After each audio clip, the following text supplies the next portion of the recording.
So, okay, team, we'll start our Capstone project similar case study, part 3. Okay, in the prep 1, we have 3 parts, right? So, this is a part 3, the last part of the prep 1 project. So, we'll see what kind of questions will be there in this part 3 question paper and how we have to answer it in the project.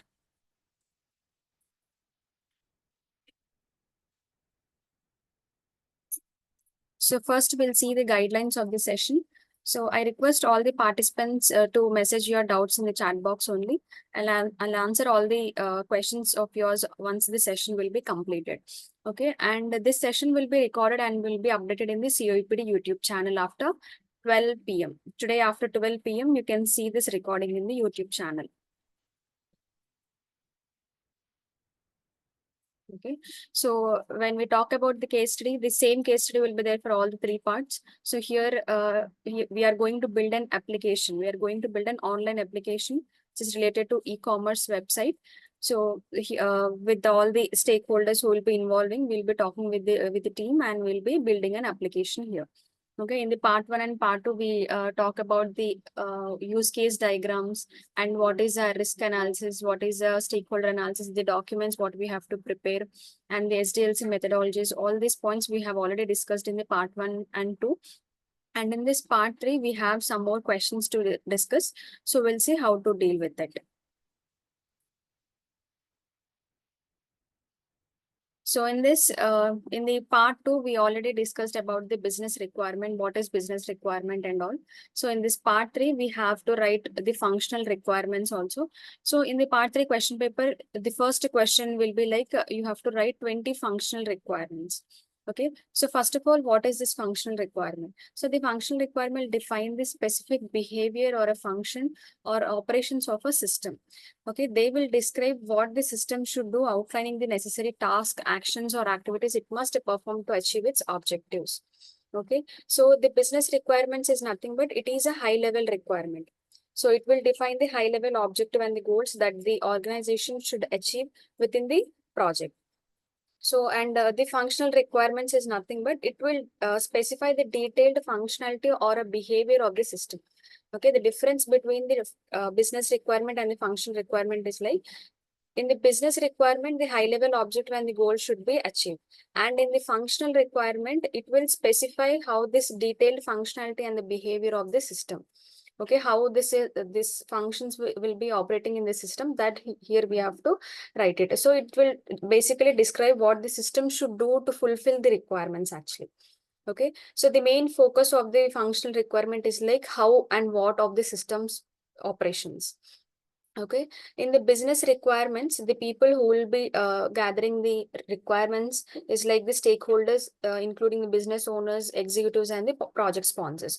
Whereas in the functional requirements, the people who will be involving in this is like the development team and the software team. So here the software developers, engineers, testers, and the whole development team will be participating to gather all these functional requirements.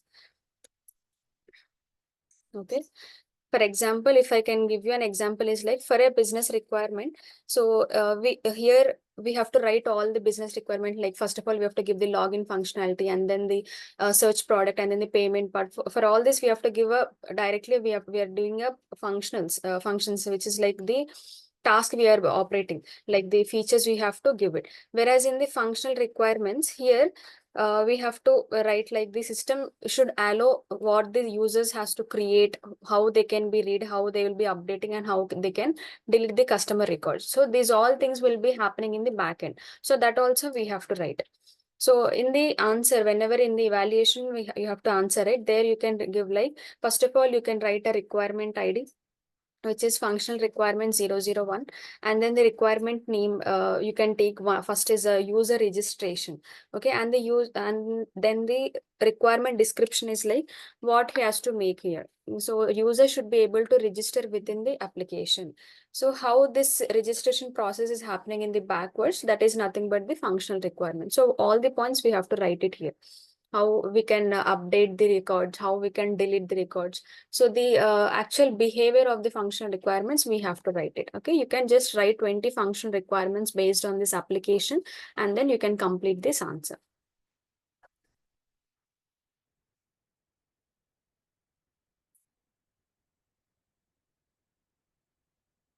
Okay, and we talked about this functional requirement, and what is this non-functional requirement? So this non-functional requirement will describe the qualities and attributes of a system, which will focus on how the system will perform rather than specific behavior or functions. So basically, in the functional requirement, as you can see, there they will be talking about the specific behavior or a function that a system must perform, right? Whereas in the non-functional requirement, it will describe the qualities and the attributes of a system.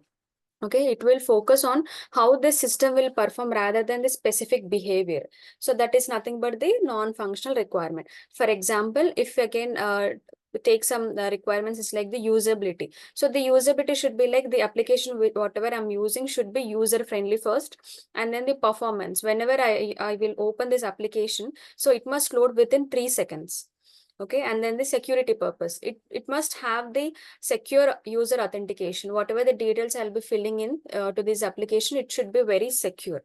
And then response time. Whenever you will be opening this application, whenever you will be searching for any products or anything, so the application should respond to the user within 2 seconds.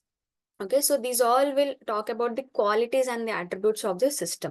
So this you have to write. So at least if you can write a 10 functional requirements and 10 non-functional requirements.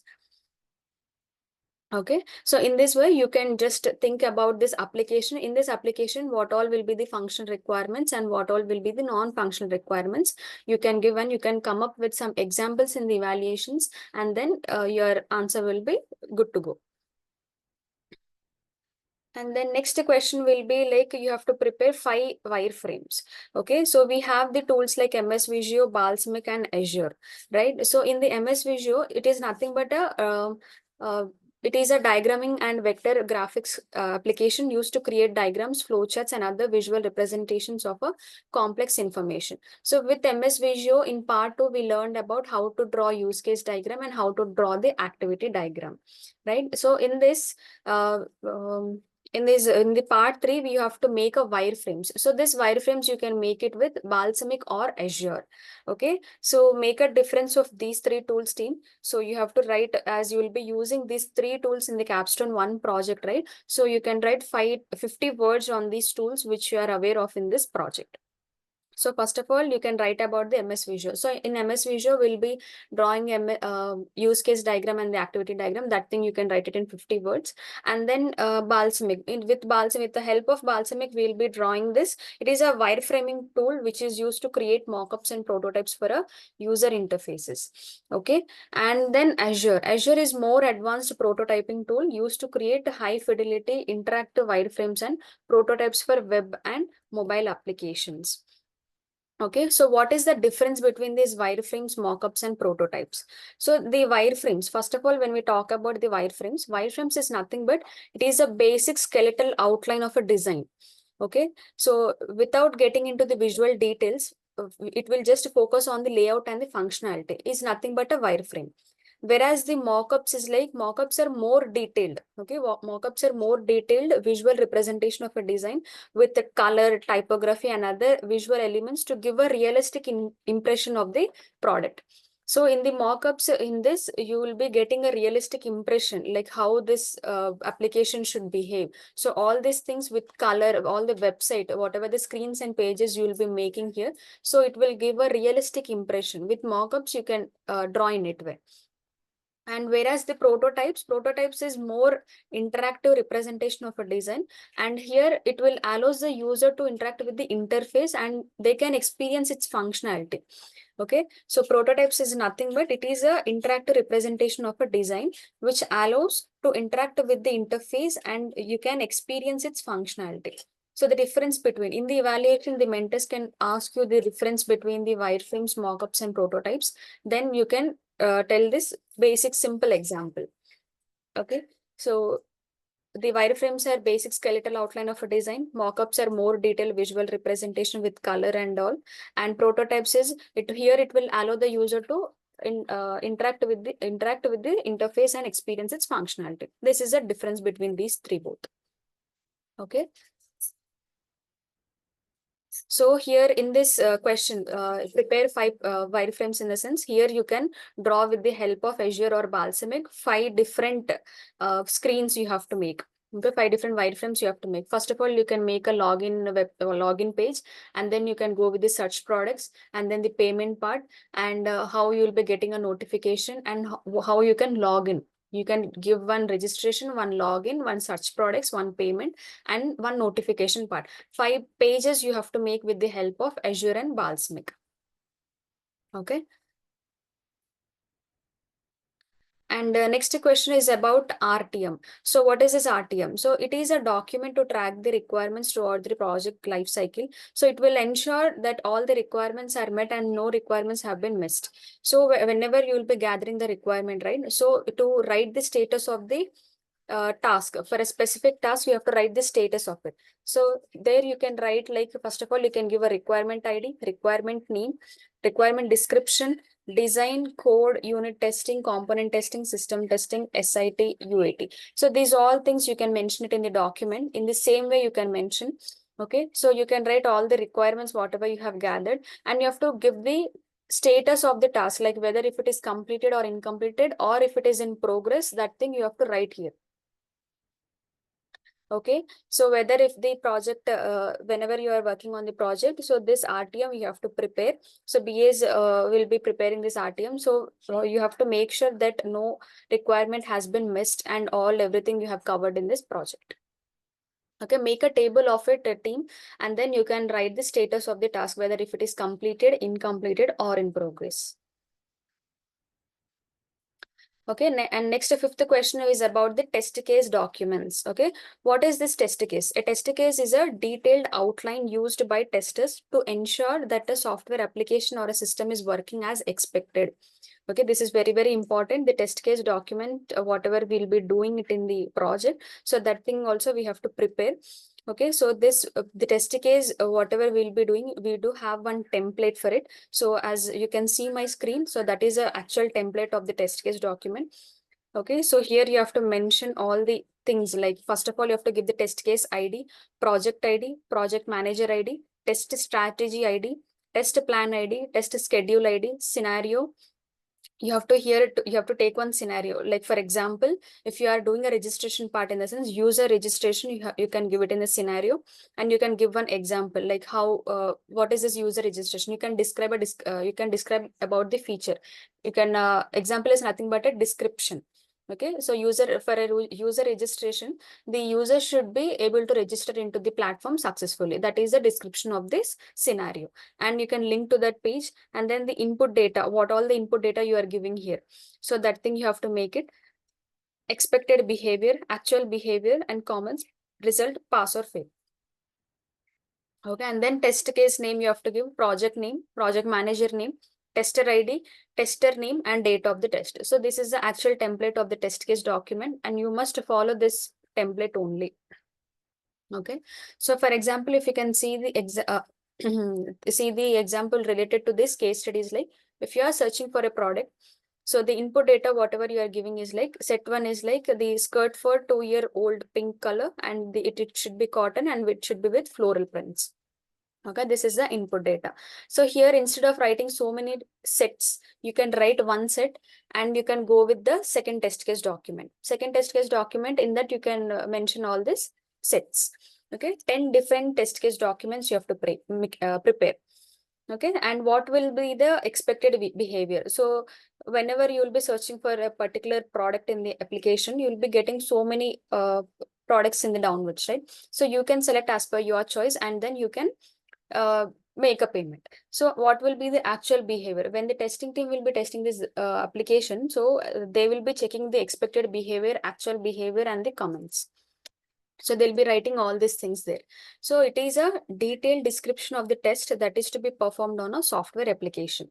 Okay, you just remember, like, it is a detailed description of a test that should be performed on a software application.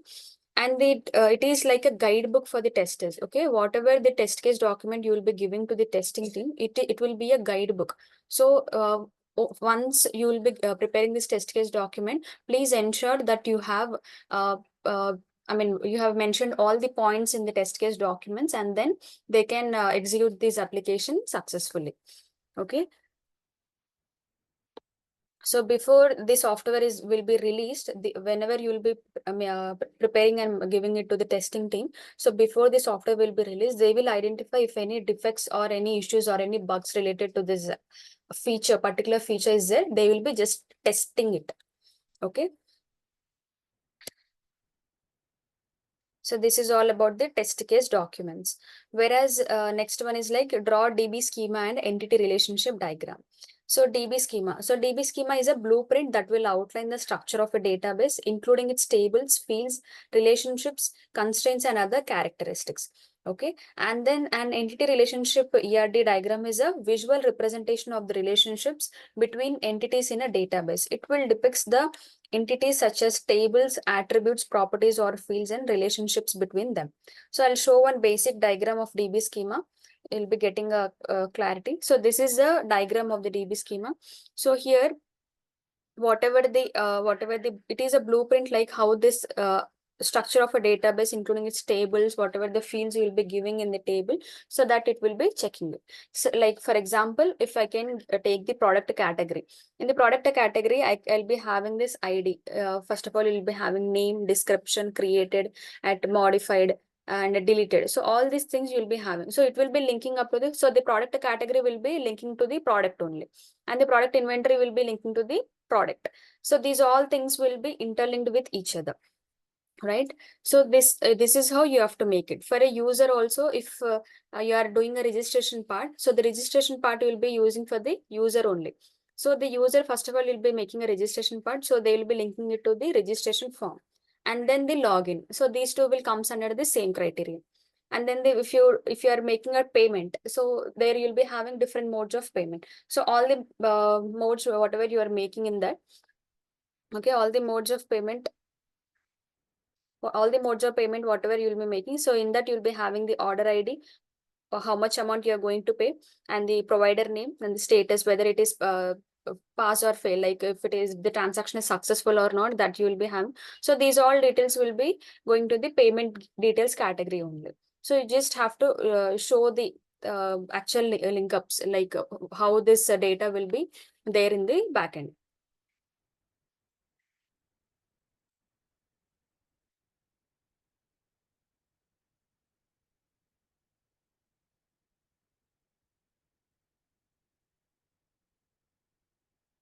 Okay. And next is about draw a data flow diagram. So this thing you can draw it in the MS Visio, no problem, or you can do it in the Word document also. And draw a data flow diagram. So a data flow diagram is a graphical representation of the flow of data within a system. So how the data is flowing within a system is nothing but a data flow diagram. So that thing we have to show in a diagrammatic way. So it visually shows how the data moves in from one process to another, and how it will be stored and where it will be ends up. So a data flow diagram is nothing but it is a graphical representation of the flow of data within a system. So it visually shows how this data will be moving from one process to another, and how it will be stored in the backend. So that thing we just have to show it through a data flow diagram. Okay, so this data flow diagram will help the analysts or designers to understand the flow of data within a system, and it will identify the potential bottlenecks or inefficiencies, and it will communicate the system requirements to the stakeholders. As you can see the diagram here, so the search item will be moving to the item should be must, and the registration user should be must. If we're doing a registration part, first of all, a user should be must, and then the login here also user is mandatory, and then the account. For account also, whenever we are creating our account in the application, user is must. So all these data, how it is flowing. So these all things we have to show it through a data flow diagram.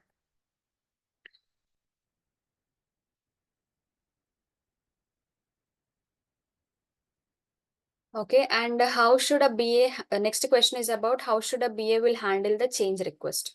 So a very important question. So in this project, the first of all, what is this change request? Change request is nothing but it is an alteration or a modification to the given requirement. Okay. So whatever the requirements will be gathered, the client will come up with some change request and all in between the project, and we all should be ready to accept it. And we should never say no to the client whenever they will be coming up with all the change request. So the change request is nothing but it is an alteration or a modification to a given requirement or a product.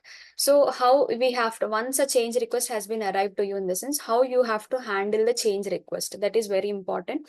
So first of all, you have to understand the scope of the change request and document the change request. Okay. Once a client will be coming to you for the change request, in the sense, just document the change request first and understand the scope of change request. Like, is it very much important or not? If is it essential to make this change request in this application or not? First of all, we have to understand the scope. Okay. And then you have to do the impact analysis, like project scope, schedule, budget, resources, and the risk. Okay. So before the change request, you'll be having some particular schedule, budget, and resources, and you have already identified the risks and all, right? So after this change request, okay, after the change request, is this change request will affect the project scope, or it will affect the budget, it will affect the schedule, or it will affect the resources or not? So all these areas we have to do an impact analysis. Okay, so once you'll be getting the change request, document it and understand the scope, and then do the impact analysis, how this change request is affecting the project. And then prioritize the change request based on its urgency, importance, and impact of the project. And after doing all the impact analysis and all, you have to prioritize the change request. Like, is it very much important? In the sense, you have to make this change request in a urgency, or if it is you can do it afterwards also, then you can just break down the time, and then you can prioritize the change request. Okay, based on the importance of the change request of the client, here you have to work on. After doing all these things, then you will be taking an approval from the project sponsor for the change request, that so and so client has came for this change request, and I need an approval for this from the project sponsor. So you will be reaching to the project sponsor that you have you got this change request from so and so client, and then you have to take an approval from him, then only you can move forward. Okay, and then you have to communicate the change request to all the potential impacts to all the relevant stakeholders, including the project team. So whoever will be participating in this project, so for all them, you have to communicate this change request has been arrived, and we have to work on this based on the urgency and importance. So this is the steps which we have to be very careful about this change request. So how we have to handle a change request whenever we'll be doing a project is very important. Okay, so first of all, may understand the scope, and first of all document it, and then do the impact analysis, how this project change request will be affecting the project and all, and then prioritize it, whether if it is very important, in the sense you can give a high value to it, and then take an approval from this project sponsor, and then communicate the change request has been done with all the stakeholders. Okay, this is all about the change request and how we have to handle it.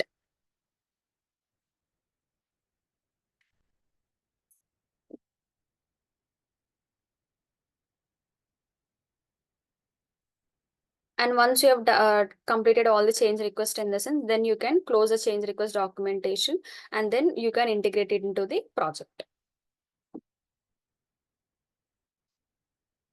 And the next question is about enhancement. Enhancement is nothing but here the current team is working on the.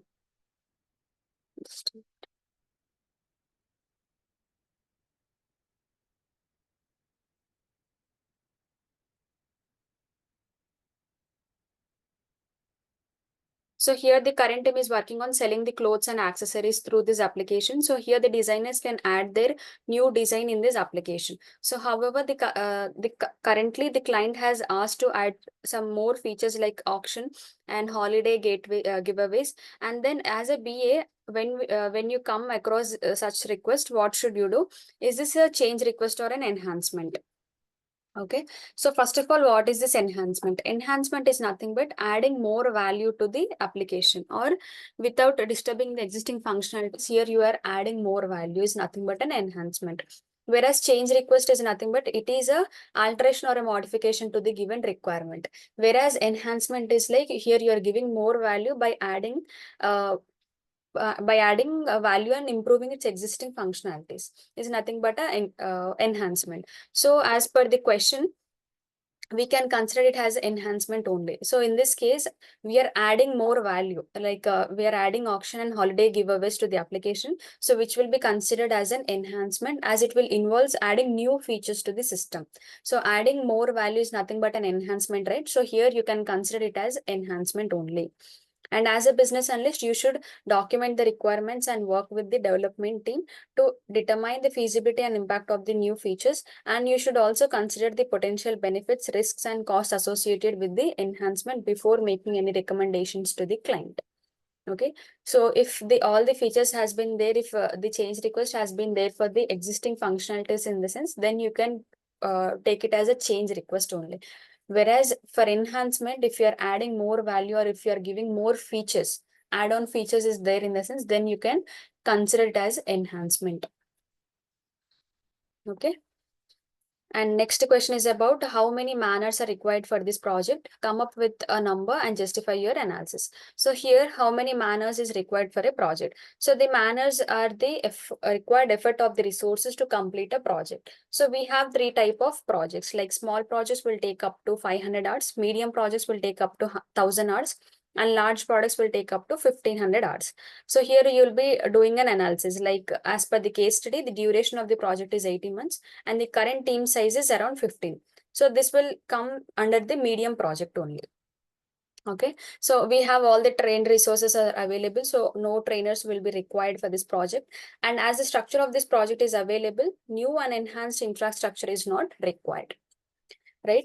So if you are working on this project, in the sense, you just have to look into this months, how many months we have to complete the project, and then you can come up with the estimation part, like how many man-hours is required to complete this project. Okay, for example, if a BA is working 5 days a week, okay, so Saturday and Sunday will be holiday, 5 days a week, in the sense he'll be working 8 hours per day. So 8 into 5, and how many members will be consisting of a team into 15. So that thing you can make it into some calculations, like 8 into 5 into 15. So this is how you can make it. And for any sick leaves and holidays and all, in the sense, remove 10 or 15 days from the project days, and then you can show with some assume number. You can assume some number according to the company you'll be having, right? So here you can assume some number and you can calculate the estimations. Okay. And explain the UAT process. Next question is about the UAT. So UAT is nothing but user acceptance testing. So here you have to explain how this UAT process will be happen. So first of all, in this process, we have planning, designing, UAT testers, bug fixing, and sign off. These all will be there. So in the planning, the blueprints are made to implement UAT testing for every feature. So that needs to test a minimum standards for accepting the test. So for a planning, first of all, you'll be having a blueprint. You have to make it for the to implement the UAT testing for each and every feature, and that need to be test and minimum standards for accepting the test. Okay, and then in the designing part, here the test cases are designed to hide all the possibilities of software packages in a real world environment. And whereas in the UAT testers, here a testing team will be consisting of end users that will meet the criteria for implementing testing. And here they should know how the test cases to run and understand the functionalities. And next, bug fixing. Whatever the bugs we found it in the UAT testing, the development team should work on them and make it software error free. Okay, and then the sign off. After completing all the process, after removing all the bugs and all, the testing team will indicate acceptance of the completion of the bugs. And in this phase, all the stakeholders will come to a conclusion that the software is ready to go live and sign it off. So this is the process of the UAT user acceptance testing. First of all, make a planning, design, UAT testers will be there, and then bug fixing, whatever the bugs you will be finding it in the UAT, and then you can sign off. Communicate to the stakeholders and come up with one conclusion that your software is ready to go live, and then you can sign off on this project. And last question is about the what is a project closure document and what points should be included in it. Okay, so this is a, project closure document. For example, once you have done all the features and all for all the works, whatever you have in this project, once you have done, in the sense, you will be doing a project closure document. And what all points should be included in it is like, first of all, a project closure document is also known as project closure report. So it is a formal document with which will summarize the key outcomes, whatever the lessons you have learned, and the final details of the completed project. So throughout the project, what are the lessons you have learned, how many challenges you have faced, and what is the quality assurance team ka work, and then the how many resources you have used to complete this project, how many risks you have identified in this project, and these all points you have to include it in the project closure document. So the points to be included in the project closure document is like, first of all, give the project overview. What is this project about? That those the points you have to mention it. And then achievements, what all the things you have achieved in this project, you can write up. And then lessons learned, how many lessons you have learned in this, that thing you have to write. And then the quality assurance you have to write, like audits and all the things. So you will be having, right? So those points also you have to mention. And how many resources you have used to complete the project, you have to mention, like resource utilization. And the risk management, how many risks you have identified throughout the project, you have to write all the risk management. And then the challenges, how many challenges you have faced so far in the project also you have to mention. So I'll just show one template for this project closure document. So here, as you can see, this is the actual template of the project closure document. For example, points to be included, like all the points whatever we have discussed right now. So all the points I have just changed the words and I have just mentioned it here. And the details you can mention, and then the reference link. So like this, you can make a simple template of the project closure document, and then you can complete this question. The sign off date you have to mention, the name of the resource, and the objective of the project is like, in that you'll be having the user friendliness, is it achieved or not, you have to write, and the customer satisfaction, and the more categories, functionalities, whatever we have worked on, like secure payment processing categories we have added. So those all points you have to mention, like the challenges whatever you have achieved, the achievements. So all points you can mention it in this document.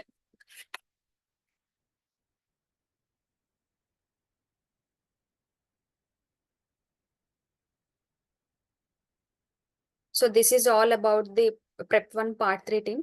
So with this, you will be completing all the preps in the all the parts in the prep 1 project. Okay, prep 1 project you'll be having, right? In that you'll be having 3 parts. So that 3 parts we have we just took the sessions on this, right? So the same you can come with this kind of examples, and you can understand what kind of project you got in the nurturing process, and then you can complete as per this sessions. Okay, so if you have any doubts regarding the project, please write it in the chat box. I'll reply all your doubts.